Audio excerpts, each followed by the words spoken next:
শ্রেণীর বিজ্ঞান বিভাগে সুপ্রিয় শিক্ষার্থী বন্ধুরা, আশা করি তোমরা ভালো আছো, সুস্থ আছো এবং নিরাপদে আছো। আজকে আমরা নিউটনিয়ান মেকানিক্সের আরেকটা নতুন টপিক নিয়ে আলোচনা করব, যেটা হচ্ছে আমাদের কলিশন অর্থাৎ সংঘর্ষ। তাহলে দেখো, আমাদের কলিশন বলতে আমরা কি বুঝি, হোয়াট ইজ কলিশন বা সংঘর্ষ। দুটি বস্তু যদি একটা খুব বড় মানের বলে খুব অল্প সময়ের জন্য পরস্পরকে আঘাত করে, তাহলে তাকে আমরা সংঘর্ষ বলি। যেমন একটা সিএনজি এবং একটা ট্রাক যদি সজোরে এসে একে অপরের সাথে ধাক্কা লাগে, বল প্রয়োগ করে, সেটা হচ্ছে আমাদের কলিশন বা সংঘর্ষ। তো এখন দেখো, আমরা সংঘর্ষটা কি সেটা শিখব, জ্ঞানমূলক প্রশ্ন। আর সংঘর্ষ মূলত দুই প্রকার, একটা হচ্ছে ইলাস্টিক কলিশন স্থিতিস্থাপক সংঘর্ষ, আর একটা হচ্ছে ইনইলাস্টিক কলিশন অস্থিতিস্থাপক সংঘর্ষ।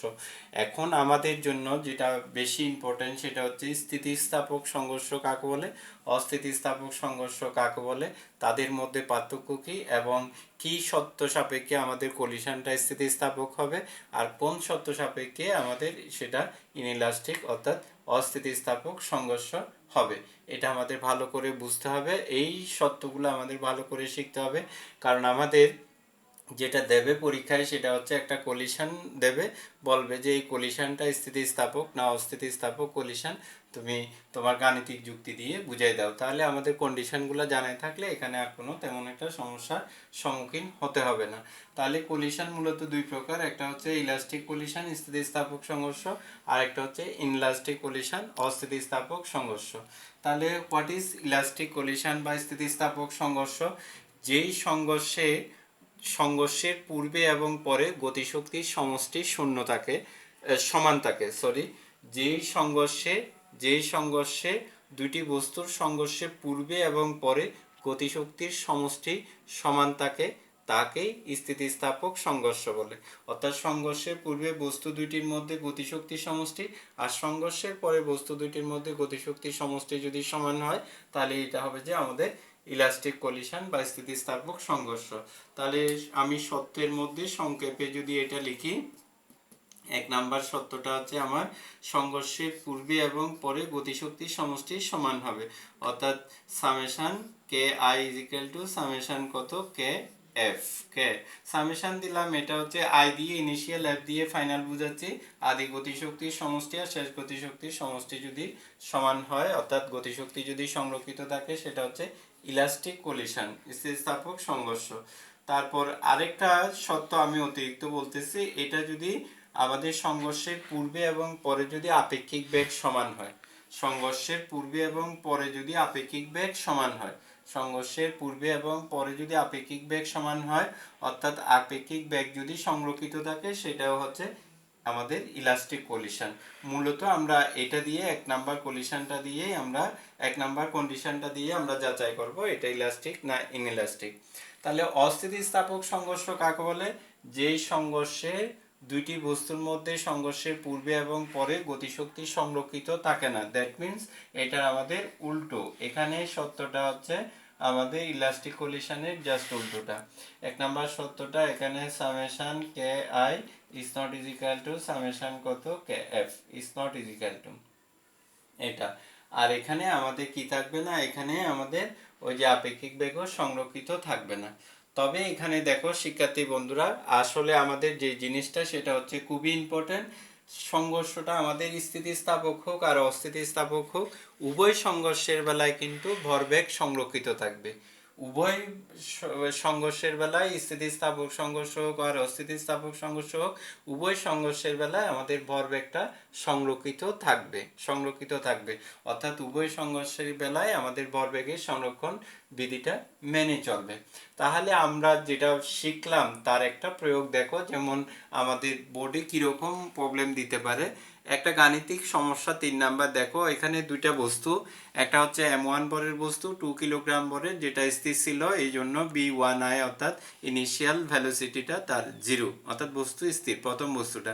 আর দ্বিতীয় বস্তুটা 0.1 কিলোগ্রাম ভরের, যার ইনিশিয়াল ভ্যালোসিটি অর্থাৎ B2I ইজ ইকুয়াল টু কত 100 মিটার পার সেকেন্ড। এখানে আই দিয়ে ইনিশিয়াল, এফ দিয়ে ফাইনাল বোঝানো হয়েছে। তখন তারা সংঘর্ষে লিপ্ত হলো, সংঘর্ষে লিপ্ত হওয়ার পর এগিয়ে কতক্ষণ ধরে সংঘর্ষটা সংঘটিত হয়েছে দেখো, সংঘর্ষের সময়কালটা ছিল আমাদের কত 4 সেকেন্ড। এরপর সংঘর্ষের পর তারা দুইজনেই দুদিকে চলে যাচ্ছে। তো এখান থেকে M1 পরের বস্তুটা V1F বেগে আমাদের বাম থেকে ডান দিকে অগ্রসর হচ্ছে, আর M2 পরের বস্তুটা V2F বেগে, অর্থাৎ V2Fটা হচ্ছে আমাদের দ্বিতীয় বস্তুর শেষ বেগ 90.17 মিটার পার সেকেন্ড বেগে ফিরে আসতেছে সংঘর্ষের পর। তাহলে আমাদের যেটা উদ্দীপকে যেটা দিছে, এই প্রেক্ষিতে আমাদের প্রয়োগে যেটা জানানো হয়েছে যে উদ্দীপক থেকে প্রতিক্রিয়া বল F1 নির্ণয় করো।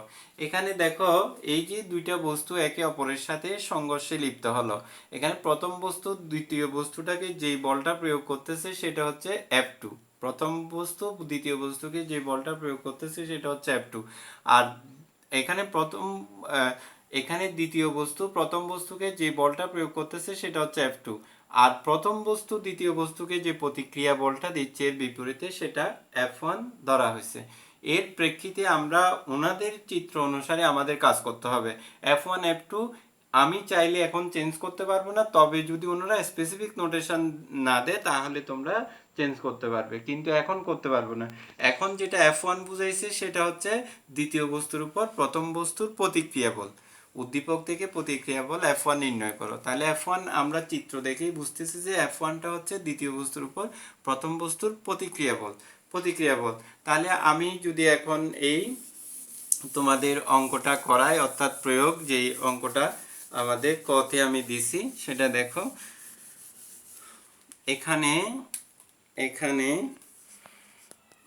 আমাদের 3-এর এটা ক, এখানে M2I M2 আমাদের দ্বিতীয় বস্তুর ভরটা হচ্ছে 0.1 কিলোগ্রাম। কেমন? V2I V2I হচ্ছে দ্বিতীয় বস্তুর আদিবেগ 100 মিটার পার সেকেন্ড, আর দ্বিতীয় বস্তুর শেষ বেগ V2F আমাদের কত 90.17 মিটার পার সেকেন্ড। প্রিয় শিক্ষার্থী বন্ধুরা দেখো, এখানে আসল বিষয়টা হচ্ছে চিহ্নের একটা ব্যাপার আছে। আমাদের দ্বিতীয় বস্তুটা প্রথমে ইনিশিয়ালি তার এই যে ভেলোসিটি ডিরেকশনটা ছিল আমার বাম থেকে ডান দিকে, কিন্তু এখানে সংঘর্ষের পর সে কিন্তু প্রথমের বিপরীত দিকে ফিরে আসতেছে। যেহেতু আমি 100 মিটার পার সেকেন্ডটাকে ধনাত্মক ধরছি, তাহলে এখানে শেষ বেগটা যেহেতু তার বিপরীত, এই জন্য এখানে মাইনাস চিহ্ন বসাইতে হবে। এটাই হচ্ছে অঙ্কে আসল আমাদের ক্রিয়েটিভিটি। এখন এরপরে আমাদের যেটা চাওয়া হচ্ছে, তাহলে সংঘর্ষের সময়কাল হচ্ছে যে কত 4 সেকেন্ড। তাহলে এখন কত আমাদের প্রতিক্রিয়া বল F is equal to what, F1 is equal to আমাদের F1 ইজিক্যাল টু হোয়াট। তো আমরা জানি বলের ঘাত ইজিক্যাল টু ভরবেগের পরিবর্তন। বলের ঘাত ইজিক্যাল টু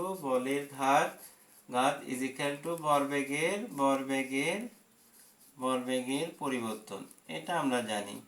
তাহলে সেই ক্ষেত্রে বলের ঘাত ইজিক্যাল টু বল এবং বলের ক্রিয়াকালের গুণফল, এই যে ক্রিয়াকালটা ঠিক।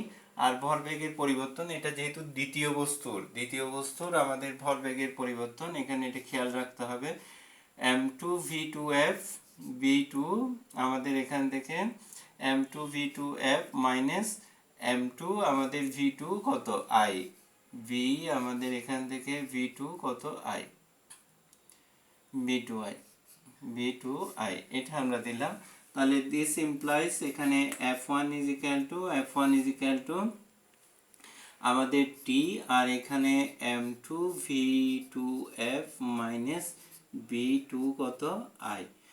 M2 হচ্ছে আমাদের 0.1 কিলোগ্রাম ছিল, আর V2Fটা হচ্ছে আমার কত 90, মাইনাস দিতে হবে মাইনাস 90.17, আর এটা হচ্ছে 100 কত 100 মিটার পার সেকেন্ড, এত মিটার পার সেকেন্ড। তারপরে নিচে হচ্ছে যে আমাদের কত 4 সেকেন্ড। তাহলে দিস ইজিক্যাল টু মাইনাস আমরা এখানে কত পাই 0.1 ইন্টু মাইনাস 19, এখান থেকে 190.17 ডিভাইডেড বাই 4 এত নিউটন পাই। তাহলে শিক্ষার্থী বন্ধুরা দেখো, আমরা যদি এটাকে কি করি একটু সিম্পলিফাই করি অর্থাৎ সরল করি, ক্যালকুলেশনে আমরা যেই মানটা পাই সেটা হচ্ছে 4.75, 4 মাইনাস আছে -4.75 নিউটন। এখানে মাইনের চিহ্নটা ইন্ডিকেট করতেছে যে এটা হচ্ছে প্রতিক্রিয়া বল। প্রতিক্রিয়া বল আমাদের বিপরীতধর্মী, এই জন্য এখানে মাইনের চিহ্নটা আসছে। তাহলে আমাদের আনসারটা হচ্ছে, শিক্ষার্থী বন্ধুরা, আনসারটা হচ্ছে -4.75 নিউটন। এই মাইনাসটা শুধুমাত্র প্রতিক্রিয়ার জন্যই আসছে। আর যদি তোমাদের প্রতিক্রিয়া বলের মান লিখো তখন মাইনাসটা অ্যাভয়েড করে তোমরা কি লিখবে, ওই যে 4.75 নিউটন লাগবে। তাহলে আশা করি তোমরা এটা প্রয়োগটা তোমরা বুঝতে পারছো। এখন দেখো আমাদের উদ্দীপকে উচ্চতর দক্ষতার যে প্রশ্নটা সেখানে কি বলতেছে যে দেখো উদ্দীপকের সংঘর্ষটি স্থিতিস্থাপক না অস্থিতিস্থাপক সংঘর্ষ, গাণিতিক বিশ্লেষণের সাহায্যে মতামত দিতে বলছে। গাণিতিক বিশ্লেষণের সাহায্যে কি বলতে বলছে, মতামত দিতে বলছে। তাহলে এখন দেখো আমরা বস্তু দুইটির সংঘর্ষের পূর্বে গতিশক্তির সমষ্টি বের করব আর সংঘর্ষের পরে গতিশক্তির সমষ্টি বের করব। তার জন্য দেখো খনং এখানে m2 এত, আর m1 হচ্ছে যে আমাদের কত, m1 হচ্ছে যে 2 কিলোগ্রাম, কেমন, আর এখানে m b1i কত 0 মিটার পার সেকেন্ড, আর v2i টা হচ্ছে 100 মিটার পার সেকেন্ড। তারপরে v2f তো আমাদের এত, v1f আমাদের প্রয়োজন পড়বে, এটা আমাদের লাগবে। তাহলে সেক্ষেত্রে আসো আমরা আগে সংঘর্ষের পূর্বে বস্তু দুইটির গতিশক্তির সমষ্টি বের করি। সংঘর্ষের পূর্বে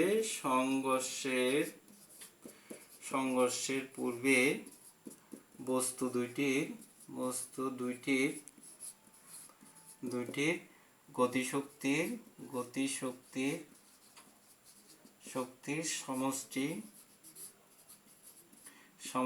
গতিশক্তির সমষ্টি কে আমাদের এখানে আই দিচ্ছি আমি, K I is equal to half m1 আমাদের v1i স্কোয়ার প্লাস হাফ কত m2 v2i স্কোয়ার। তাহলে দেখো শিক্ষার্থী বন্ধুরা, হাফ এখানে 2 আর এখানে কত 0, তাহলে এটা যে 0 হয়ে গেল, প্লাস আমাদের এখানে হাফ আর এখানে 0 কত 1, আর এটা হচ্ছে যে কত আমাদের 100 স্কোয়ার।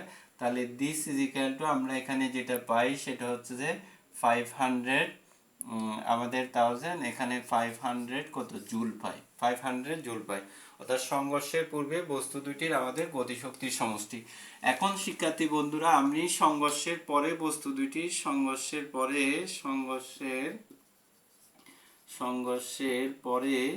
পরে বস্তু দুটির গতিশক্তির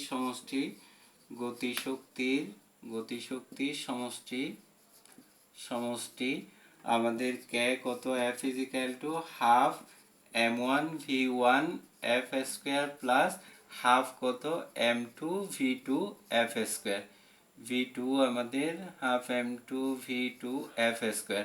তাহলে এখানে শিক্ষার্থী বন্ধুরা আমাদের একটা জিনিস নাই, সেটা কি নাই, এই যে b1f টা দেওয়া নাই। তাহলে আমরা কি করব, আমরা ওই যে ভরবেগের সংরক্ষণ বিধি অনুসারে এখন b1f টা বের করব। তো এখন লিখব যে ভরবেগের সংরক্ষণ সূত্র অনুসারে ভরবেগের সংরক্ষণ সূত্র অনুসারে m1 v1i plus m2 v2i is equal to m1 v1f plus m2 কত v2f। এখানে যদি আমি চাই v1f is equal to আমাদের কত, ওই যে m2 আমাদের m2 কত m2 v2f মাইনাস m2 কত v2i ডিভাইডেড বাই কত m1 এটা আমরা পাই।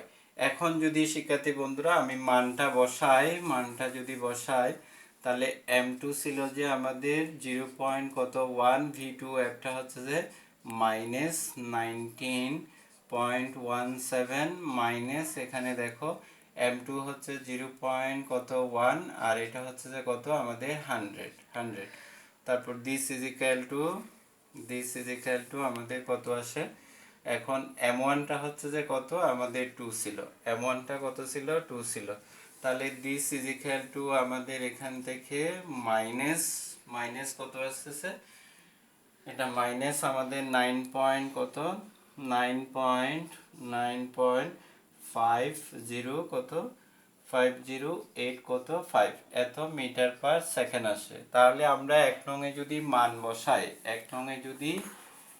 এক নঙে মান বসিয়ে পাই এক নং এ মান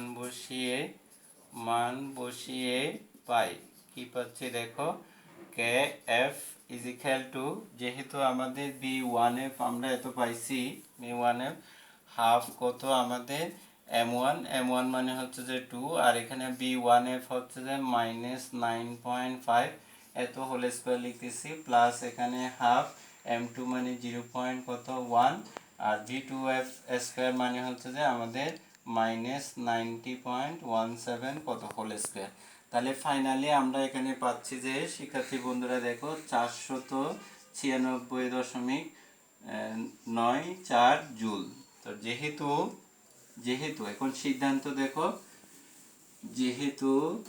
যেহেতু K I is not is equal to কত কে এফ সুতরাং সংঘর্ষটি